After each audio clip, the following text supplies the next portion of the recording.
For years, he watched from behind those cold metal bars, waiting. Every day, people walked past his cage, their faces lighting up as they picked out puppies. Papers were signed, excited voices filled the air, and tails wagged as dogs left with their new families. But no one ever stopped for him. He had given up hope. Until one day, something changed. A couple stood in front of his kennel, looking directly at him. At first, he thought they were just like all the others, curious but uninterested. But then, something unexpected happened. They pointed at him. The worker nodded. Papers were signed, and that's when he realized he was going home. But what happened next? No one saw coming. Hunter had lost track of how long he had been in that shelter. Days blurred into weeks, weeks into months, and months into what felt like an eternity. At first, he had been hopeful. Every time someone walked through the adoption area, he would jump to his feet, wag his tail, and press his nose against the metal bars of his cage, hoping, praying, that today would be the day. But it never was. He had watched too many dogs come and go, each one leaving with a new family, while he remained behind. The energetic puppies, the small breeds, even some of the older dogs, all of them were chosen before him. He had done everything he could to get noticed. He had tried barking excitedly like the younger dogs, but that didn't work. He had tried sitting quietly and looking up with pleading eyes, hoping for sympathy. That didn't work either. At some point, he had simply stopped trying. Now, when people walked by, he barely lifted his head. What was the point? The shelter was a loud, chaotic place. Dogs barked constantly. The air smelled of disinfectant, and the concrete floors were always cold. Volunteers came and went, feeding them, cleaning their cages, and occasionally taking them for short walks outside. But Hunter never felt free. His cage was small, just big enough for him to turn around in. His food bowl was always filled, but the kibble was dry and tasteless. The only time he felt warmth was when a staff member stopped by to scratch behind his ears. But those moments were rare. At night, when the barking quieted down and the lights dimmed, he let himself remember. He hadn't always lived like this. Once, a long time ago, he had a home. A real home. A warm bed. A backyard to run in. A person who had loved him. But that was another life. One that felt like a distant dream. Now, he was just another forgotten shelter dog, waiting for a chance that might never come. Then, one afternoon, something changed. He didn't realize it at first. He was curled up in his usual spot, resting his head on his paws, when he noticed movement outside his kennel. A man and a woman stood there. He had seen plenty of visitors before. They would stop, glance into each cage, and then move on, usually drawn to the younger, more energetic dogs. But these two, they didn't move on. They were looking at him. He lifted his head slightly but didn't get up. They spoke in hushed tones to the shelter worker. The worker nodded. A few moments later, the latch on his cage clicked. He hadn't heard that sound in a long time. A leash slipped around his neck. A voice spoke his name. And then, for the first time in what felt like forever, he stepped outside. The air outside the kennel felt different. For so long, the only world Hunter had known was the cramped space behind those metal bars, the scent of disinfectant, the noise of barking dogs, and the cold floor had become his reality. But now, as he took his first steps outside the kennel, something felt unfamiliar, almost overwhelming. The leash around his neck was loose, but the shelter worker held it gently, guiding him toward the front of the building. His paws touched the tile floor, and he hesitated for a moment. Where was he going? He had been out of his cage before, but only for short walks in the small play area behind the shelter. And every time, he had been brought right back to his kennel, back to the same small space that had become his prison. This time felt different. He could feel the eyes of the other dogs watching him as he passed their kennels. Some barked, others whined, but most just stared, silent, curious. They had seen other dogs leave before, and they all knew what it meant. Hunter kept walking. The shelter worker led him through a hallway and then toward the glass doors at the entrance. Beyond the doors, he could see sunlight streaming onto the sidewalk. Cars passed by. A warm breeze blew through the trees. Outside. It had been so long since he had truly been outside. The couple was waiting for him near the front desk. The man held a stack of papers in his hands, while the woman smiled softly, kneeling slightly as he approached. Hunter stopped, unsure. The worker gave the leash a gentle tug. "It's okay, buddy," the man said, his voice calm, steady. Hunter blinked, studying them. He had seen so many people walk past his cage without a second glance, but these two had stopped, and now they were taking him somewhere. The worker handed the leash over to the man. Hunter stood still, not knowing what to do. The woman reached out, extending her hand for him to sniff. He hesitated before lowering his head slightly, his nose twitching as he took in her scent. She smelled different from the shelter workers, like lavender and something warm, something familiar. The woman's smile widened. "You're coming home with us," she whispered. Home. That word stirred something deep in Hunter's chest. He had almost forgotten what it meant. The man finished signing the paperwork, and the shelter worker stepped back. And just like that, Hunter wasn't a shelter dog anymore. As the couple led him toward the doors, the world outside seemed impossibly large. The sunlight hit his fur, and he squinted slightly at the brightness. The sounds of the city were louder than he remembered. Cars, voices, birds chirping. And then he saw the car. The woman opened the back door, motioning for him to hop in. Hunter hesitated. His body tensed. For a moment, an old memory surfaced. The last time he had been in a car, it hadn't ended well.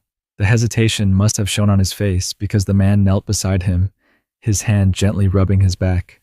"It's okay, buddy," he said again, softer this time. Hunter looked up at him. There was something in the man's eyes, something patient, something kind. Slowly, carefully, Hunter stepped into the car. The door closed. The woman turned to the man, squeezing his arm. "I can't believe it," she whispered. "He's really ours." The engine started, and as the car pulled away from the shelter, Hunter laid down, his head resting on his paws. He didn't know what was waiting for him, but for the first time in a long time, he allowed himself to believe, maybe, just maybe, this time would be different. The car ride was quiet. Hunter lay in the back seat, his body still, his breathing slow. The hum of the engine, the rhythmic movement of the car, it was all too familiar, yet completely different from what he had known before. He had been in a car once before, but that memory was not a good one. It was the last time he had seen his old home, the last time he had felt a familiar touch. That day, the car ride had ended in confusion, fear, and a place he never expected, the shelter. So now, as the tires rolled over the pavement and the city passed by outside, Hunter didn't let himself relax just yet. He didn't know where they were taking him. The woman, Emily, turned in her seat, glancing back at him. "He's so calm," she said softly. "He's probably unsure," Daniel replied, keeping his eyes on the road. "It's a lot of change at once." Hunter flicked his ears, listening. He could sense the emotion in their voices. Soft, patient, careful. They weren't rushing him. They weren't forcing him. That was different. As the car slowed, the outside world changed. The tall buildings and noisy streets faded, replaced by quieter roads, trees, and houses with wide yards. Then, finally, they stopped. The sound of the engine disappeared, leaving only the soft chirping of birds outside. Hunter lifted his head. The door opened. Fresh air rushed in, warm and filled with unfamiliar scents. Daniel reached into the back seat and gently clipped the leash to Hunter's collar. "All right, big guy," he said. "Let's go home." Home. There was that word again. Hunter hesitated for just a moment before stepping out of the car. His paws touched soft grass. It wasn't cold concrete. It wasn't the hard, unforgiving floors of the shelter. It was real, living earth beneath him. He stood still, his eyes scanning his surroundings. A house stood before him, simple but welcoming. The porch had a wooden bench, and there were flowers planted near the walkway. The air smelled of fresh-cut grass and something Hunter couldn't quite place.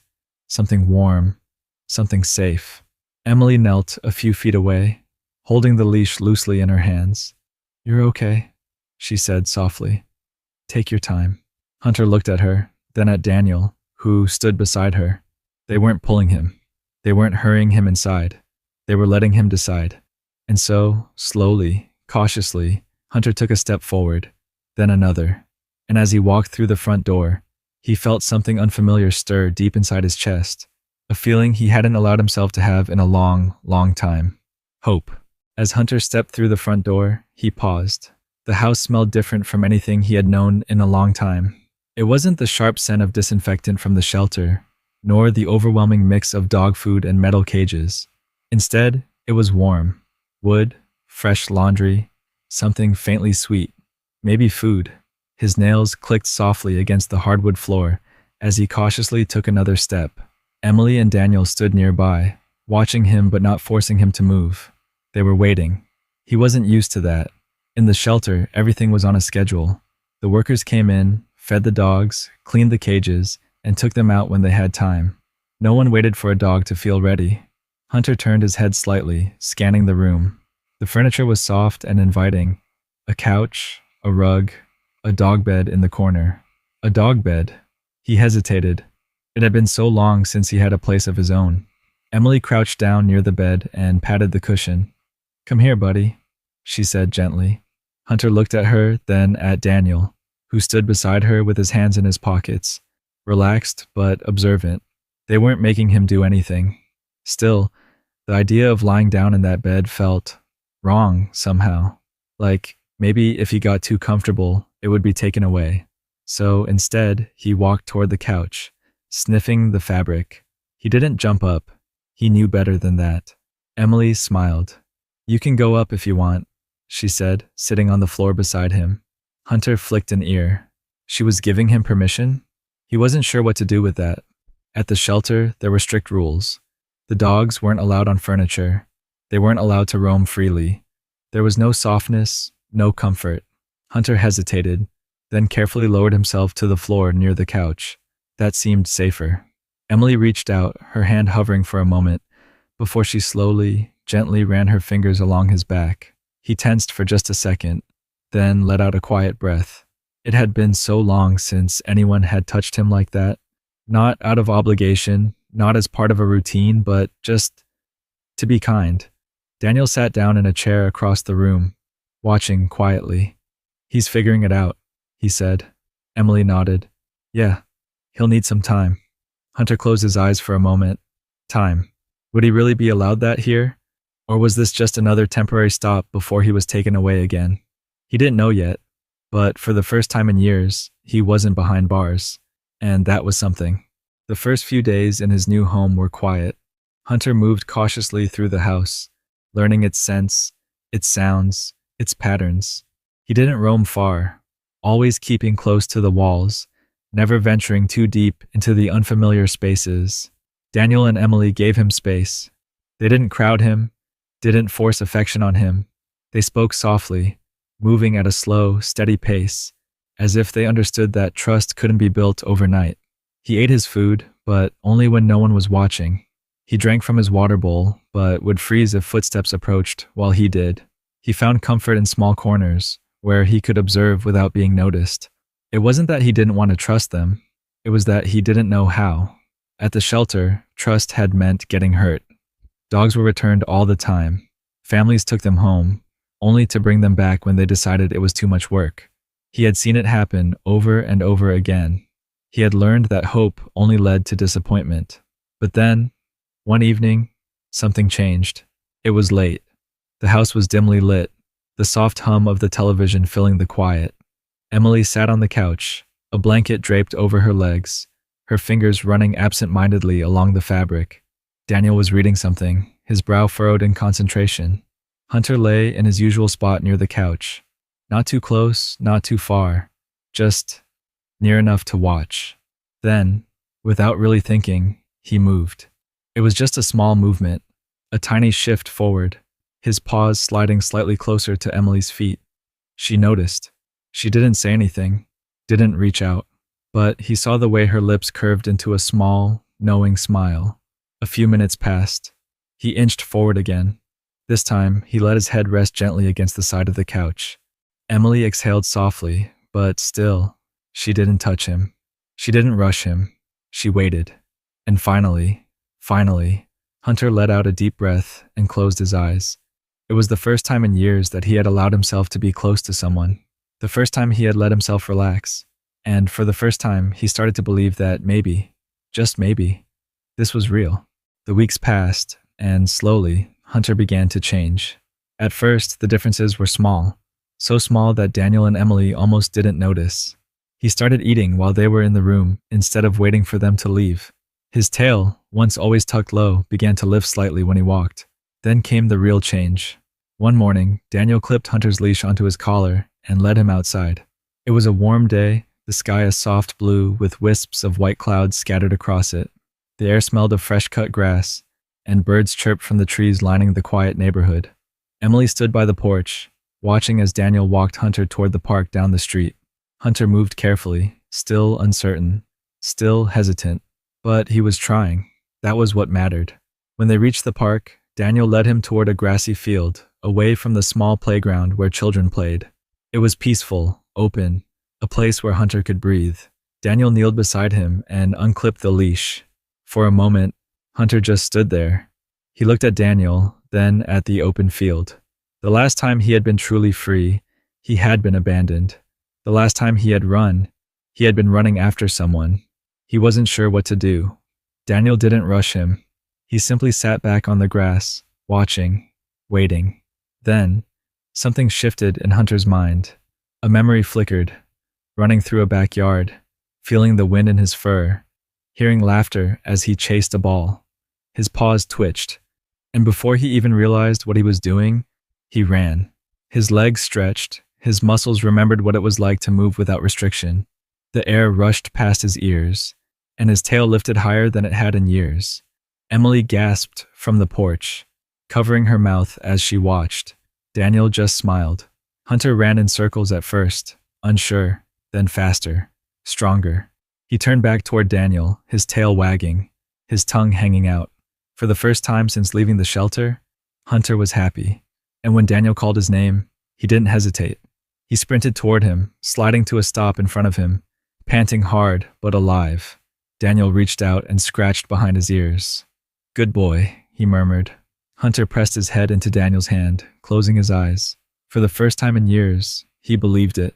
The seasons changed. The days grew colder, the air crisp with the scent of autumn leaves. The house, once unfamiliar, had become something else entirely. It had become home. Hunter no longer hesitated when stepping through the front door. He no longer flinched when Daniel or Emily reached out to pet him. His tail, once stiff and uncertain, now wagged freely.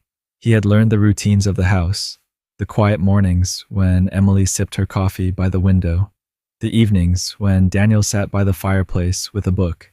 He had learned that when the doorbell rang, he didn't need to be afraid, that when Emily kneeled down and opened her arms, he could lean into her warmth without fearing rejection. Most of all, he had learned what it meant to belong again. One evening, as the first chill of winter settled in, Hunter lay by the couch, his head resting near Daniel's feet. The fire crackled softly in the fireplace, filling the room with a golden glow. Emily curled up with a blanket, glancing down at Hunter with a soft smile. "Can you believe how much he's changed?" she murmured. Daniel nodded, his fingers idly scratching behind Hunter's ear. "He just needed time," he said. Hunter sighed deeply, his body completely relaxed. The old fears were gone. The cold, hard floors of the shelter were just a distant memory. He was no longer the forgotten dog behind metal bars. He was home. And as he drifted off to sleep, the last thought in his mind wasn't one of loss or loneliness. It was of warmth, safety, and love. Because for the first time in years, he wasn't waiting for a home. He had one.